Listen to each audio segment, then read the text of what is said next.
Hi everyone, my name is Marcus and you're watching the Reef Nerd YouTube channel. Today I got a special guest, Ania from Gallery Aquatica here in Brisbane. Thanks so much for coming to visit us. Yes. It's actually an honour to have you. Oh, that's amazing, thanks. I'm so glad to be in Brisbane, able to come to these awesome local fish stores, and you guys really set the bar high. The tanks in this store are phenomenal. I'll be putting up heaps of B-roll to show you around. I've taken up a fair bit of Ania's time, but she's awesome to do a bit of an interview with me. So we're going to talk a little bit about your journey through reefing and where did it all begin and what makes you passionate about the hobby and where do you want it to go. Sure. So I've always been really involved with aquariums.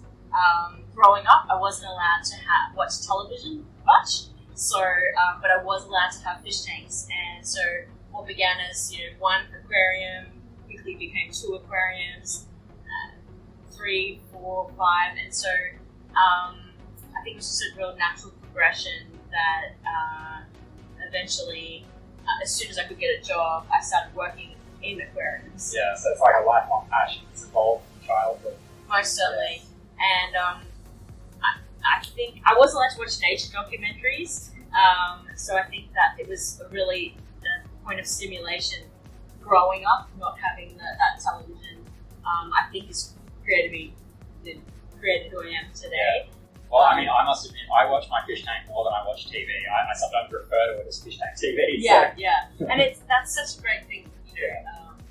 It creates this like innate fascination with nature and an ecosystem that we can't naturally kind of observe, I guess, unless we go for a dive or a swim. And this kind of assemblage of creatures as well. It is pretty hard to find in the wild in one spot anyway. So yeah, and certainly I've seen through some of the fantastic content on your YouTube channel. These great videos on and most of your videos specifically are on fragging, propagation, or investigations into one particular species of coral. Yeah. So is that the part of the hobby that you're most passionate about? Yeah.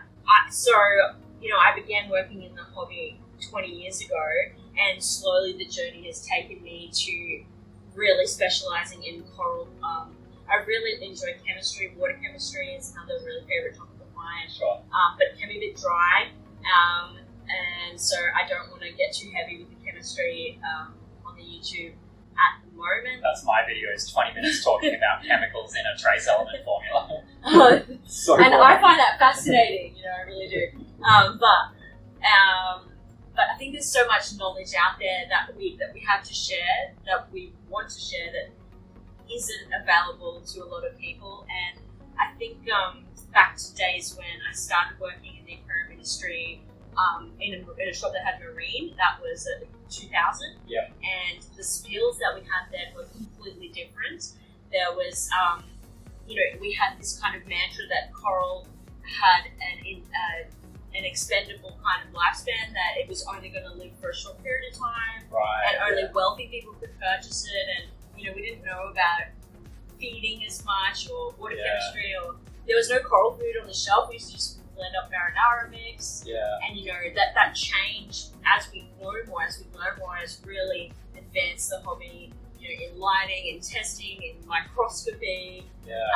And so it's fascinating to me, just thinking back to also what used to be available. There was only just a handful of coral varieties, where now there's just hundreds of species in a broad spectrum of genus. That's really interesting, that mentality.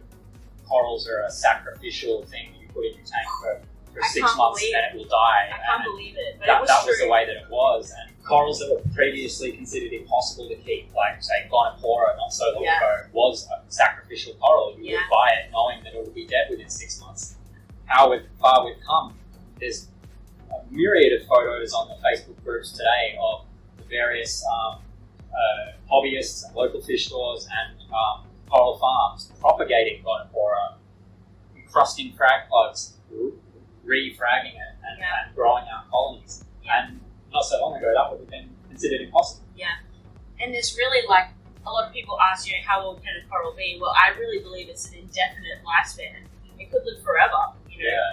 If we know more now about water chemistry and what coral requires, why can't we provide it? And what's really interesting about the future, I think, of the hobby now is that we have the capacity to provide not just what the ocean is providing and replicating that what the ocean is offering, but better. Yeah. You know, like we can do cleaner water or more nutrition or cleaner sources of amino acids or elevated potassium. Yeah, messing with trace levels to get different results. Yeah. Really experimenting. And target feeding, so that these animals, we're already eliminating predation and parasites and, fish, they don't have those nighttime predators coming out every night in the aquarium. And so I think it should be our responsibility to really take all that information on and move forward with it. Oh, that's fantastic. In the light of sustainability, it's the main kind of mantra. Yeah. And I mean, certainly the overarching theme amongst the corals in this store, and I'll put up some amazing B-roll footage of all the great corals here, is around the fragging and propagation and like the collection of zoanthids and acans and the various frags of every different species of coral that are here is testament to exactly that. Very few wild colonies in large colonies down in this store. Everything's growing out, everything's being fragged and propagated, and that allows more people to benefit from all the advances in the hobby and these beautiful creatures that we are able to keep in captivity. And really, like, a rare piece of coral is rare. It has only really turned up once in 5 years from a collector. Gold Rush Multipora or Phoenix Danae or something like that. There was a small stint where we might have obtained 2 or 3 pieces. One piece like this had to have retailed for, say, $400, but by keeping the colony, growing it out, and then getting the aquaculture, the tissue that's grown in captivity, fragging that, each successive generation really has a resilience to, like a tolerance, I guess. Yeah, they become tank hardy, and you've got hundreds of hobbyists now benefiting from it. Yeah, most certainly. And that way, instead of just one owner having that piece once for the $400, you end up having multiple people be able to share something that's just so beautiful and so unique and rare. And that really, you're paying respect to something that it really doesn't turn up very often. You can't just, it's not like Woolworths where you can just go to the ocean and I'd like this and this and this. It's not really like that out there. So. You have so many frags compared to other local fish stores. You guys are so packed. We're so lucky to have the prop room, I think, because if we had a larger shop, we would have it out the back area, but having them off-site growing there and the prop room runs on solar power too, so it kind of feels quite... Is the prop room down back? I'm pointing that way because it's that way. So it's 400 meters, it's off-site. It's off-site, okay. Yeah. It's a secret area. And so I did the frag files videos there. Yes, I was wondering where that spot was. I just assumed it was out the back, but it's just somewhere else. Yeah. Okay. It's exciting in there at times. There's Okay. always something going on. Maybe next time I'll try and get like a secret tour of the Gallery Aquatica propagation facility. Yeah, it is a requested video, but you got to keep some secrets. Yeah. You need content for future videos, right? That's right. Yeah. That's right. Yeah. Let's talk about your YouTube journey. So sure. It's all documented there. You can go and subscribe to Gallery Aquatica TV. I know you already are, because if you're watching my video, undoubtedly you've already subscribed to them. It's very kind. And if you're by some miracle you haven't found Gallery Aquatica TV, go and subscribe and watch their content. It's definitely sets the bar high for the Australian reef scene. But obviously the videos that you specialise in, we've all seen Cam in his boxes climbing into some giant fish tank. But the videos you specialise in is generally propagating something or a deep diving into a particular species of coral, and a lot of those videos aren't filmed in the store, they're filmed in a propagation facility. Yeah. Where you've got the big grow out tanks and big mother colonies. And so what attracted you to taking on that side of the the content for Sure. the channel that you encounter? Well, because we had to split the roles for Gallery Aquatica pretty early on. Yep. Cameron has always been heavily focused on the road. The fish guy, maintenance services, he's got so many clients. He gets up at 3 o'clock every single morning. Including this morning. Yep, every morning. So it's good enough to come into the shop and do an interview with me on one of the other videos, which I'm not sure which one I'll release first, but it'll either be already out or it'll be the next video. I actually think YouTubers probably see him more than me, and we live together. So he does do a shift on the weekends in the shop as well, which is quite exciting for the clients as well. And now that the YouTube has reached out to customers far and wide, we're getting people traveling that little bit further and meeting us, and that's really exciting for us. Yeah. And the support is just so appreciated. As you know, it means so much when people are actually watching the content. It brings the community closer together. Like, Australia's a big place and we're all spread out. And when you feel like you can meet and know people just through some YouTube videos, and then you actually get the chance to travel to actually see them, like we're doing right now, it's really exciting. And so, because our team, the guys, everyone that works here is specializing in different things. And so I have definitely taken on that role of chemistry and the biology side of things. I did a triple major at uni because I just couldn't decide what I loved more. So it's the same kind of thing.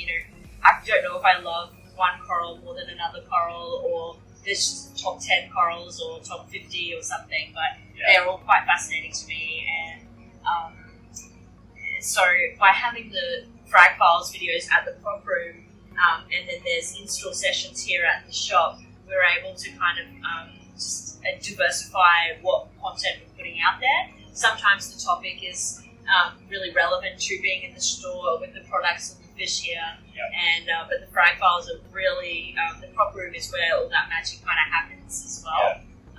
There's one video you did, and I'm going to link it it'll be floating somewhere above our heads, is the history of Dallas. Oh yeah. That was so interesting to me because I have Dallas in my tank, as just like everybody else in Australia. For any American viewers, I think it's called green slimer in the US. It's very similar. Is that a different coral? Barley slimer. It's a very similar coral. But here in Australia, it's called green Dallas, and it's a green stagnant coral, and you dug up the whole history of where it came from and the evolution of that coral, and it's the poster child for propagation in coral. It's an SBS coral that is now Australia-wide in everybody's tank, and it's a great tank hardy. A lot of people will test the water with SBS with that. Yeah, most definitely. Learning about the history of that coral was amazing. And you were able to track it all down.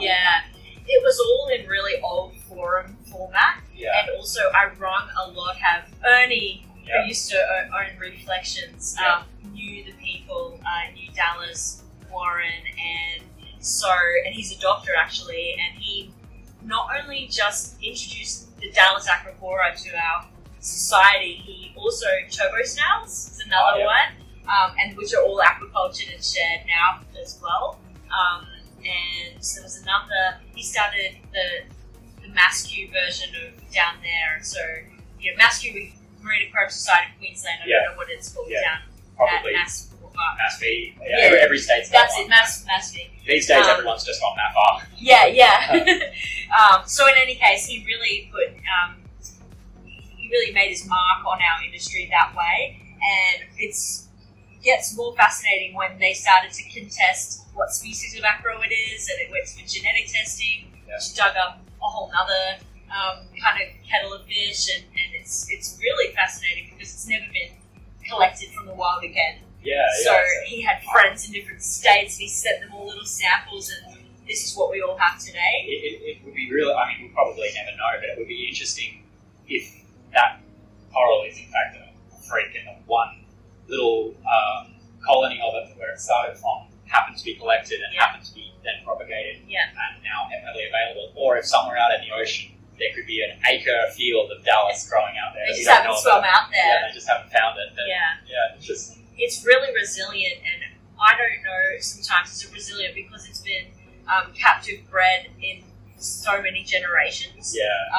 Or is it simply a resilient species of Acropora?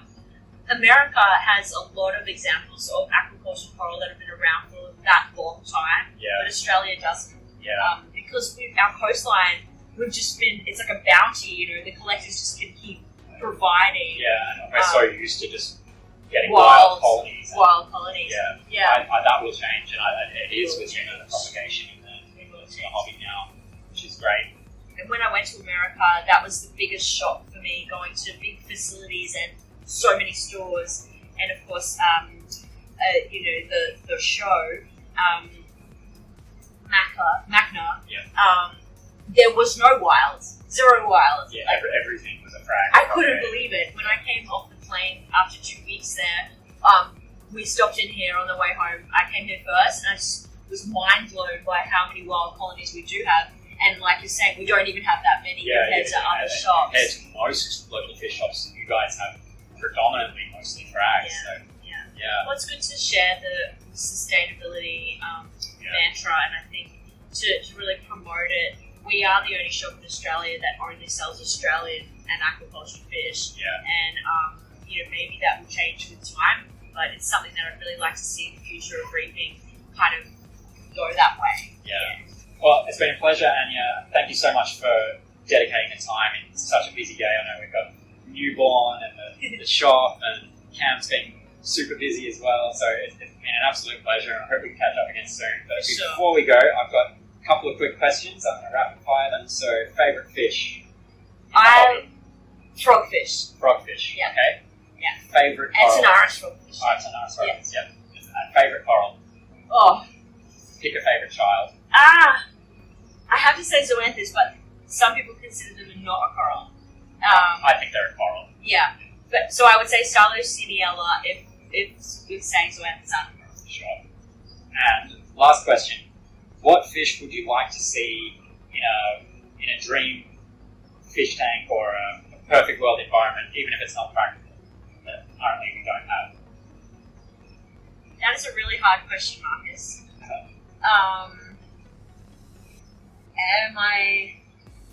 So for me, it would be a turtle, a sea turtle. I know I could never have a fish tank big enough to keep a sea turtle. Well, if you're allowed to say sea turtle, then I would say penguin. A penguin. Because as a child, I was obsessed with penguins. A penguin in a reef tank, there you go. Well, one day maybe in some amazing Dubai aquarium. You never know. It's been an absolute pleasure having you on the Reef YouTube channel. Don't forget to subscribe, like the video, leave a comment, all that good stuff. Subscribe to Gallery Aquatica TV if you're not already, and you should be already. But that's been all for today. My name's Marcus. Thank you. Happy reefing. Bye for now.